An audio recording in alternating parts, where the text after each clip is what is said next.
SLST 11-12 teacher salary নিয়ে গুরুত্বপূর্ণ update.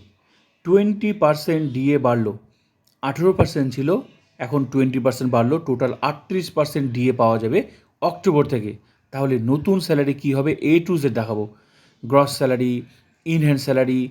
তো দেখে নেওয়া যাক নতুন চাকরিজীবীদের বেতন কী হবে, পুরনো চাকরিজীবীদের বেতন কী হবে।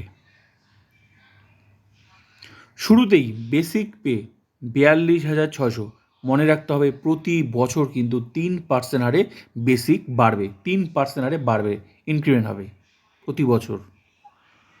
ডিএ এখন 20% বাড়লো, 18% ছিল, টোটাল 38% ডিএ পাওয়া যাবে। তাহলে 38% ডিএ ডিয়ারনেস অ্যালাউন্স। তো ডিএ সবসময় বেসিকের পার্সেন্টেজ হয়, 42,600 এর 38% ডিএ করলে 16,188 টাকা ডিএ হিসেবে পাওয়া যাবে।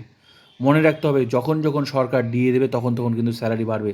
যেমন 20% ঘোষণা হলো, বাড়লো, 18% ছিল, এখন 38%।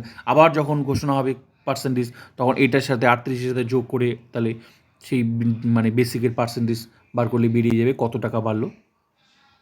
ক্লিয়ার? তো ডিএ হলো 16,188 টাকা পাওয়া যাবে। এইচআরে হাউস রেন্ট অ্যালাউন্স 12% পাওয়া যাবে বেসিকের। তো ডিএ আর এইচআরে এই দুটোই বেসিকের পার্সেন্টেজ হয়, 5,112 টাকা। এটা হচ্ছে হাউস রেন্ট অ্যালাউন্স, মানে ঘর ভাড়া বাবদ। আর কি পাওয়া যাবে, মেডিকেল অ্যালাউন্স, চিকিৎসা পারপাসে 500 টাকা পাওয়া যাবে। ঠিক আছে, 500 টাকা। তো সব কিছু মিলে যোগ করে যে স্যালারিটা হচ্ছে সেটাকে বলা হয় গ্রস স্যালারি। 64,400 টাকা, এটা হচ্ছে গ্রস স্যালারি। তো পুরো টাকাটা পাওয়া যাবে না, এখান থেকে কিছুটা টাকা ডিডাকশন হবে, মানে কেটে নেবে। কত টাকা কাটবে, পিট্যাক্স সার্ভিস চার্জ 200 টাকা কাটবে, এই গ্রস স্যালারি থেকে 200 টাকা কেটে নেবে। কেটে নেওয়ার পর বাকি টাকাটা অ্যাকাউন্টে আসবে। এই 64,400 থেকে 200 টাকা সার্ভিস চার্জ পিট্যাক্স কেটে নেবে, বাকি টাকাটা অ্যাকাউন্টে আসবে। 64,200 টাকা ইন হ্যান্ড স্যালারি, প্রথম মাসের বেতন যারা নতুন চাকরিজীবী এটা। এবার পুরনোদের কী হবে, তো নতুনদের যদি এই স্যালারিটা হয় তো পুরনোদের অবশ্যই বেশি হবে, এই 38% হিসাবে ডিএ হিসাবে। তাহলে কীভাবে, এই যে বেসিকটা আছে, বেসিক কিন্তু প্রতি বছর, মানে নতুনদের বেসিক আর পুরনোদের বেসিক কিন্তু এক না। কেন?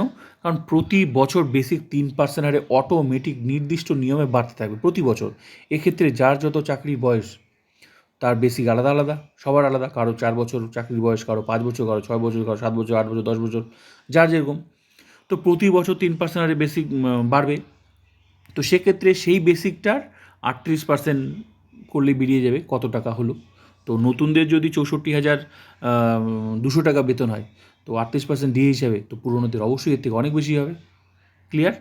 তো এইভাবে বার করতে হবে নতুনদের এবং পুরনোদের। তো নতুনদের তো আমি দেখালামই, পুরনোদের এবার তো এক একজনের তো এক এক রকম বেসিক। কারো 4 বছর চাকরির বয়স, কারো 5 বছর চাকরির বয়স, কারো 7 বছর, কারো 8 বছর, কারো 10 বছর, 15 বছর।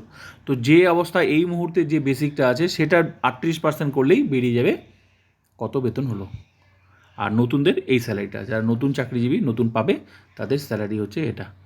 তো ভিডিওটা ভালো লাগলে like, comment, subscribe and share.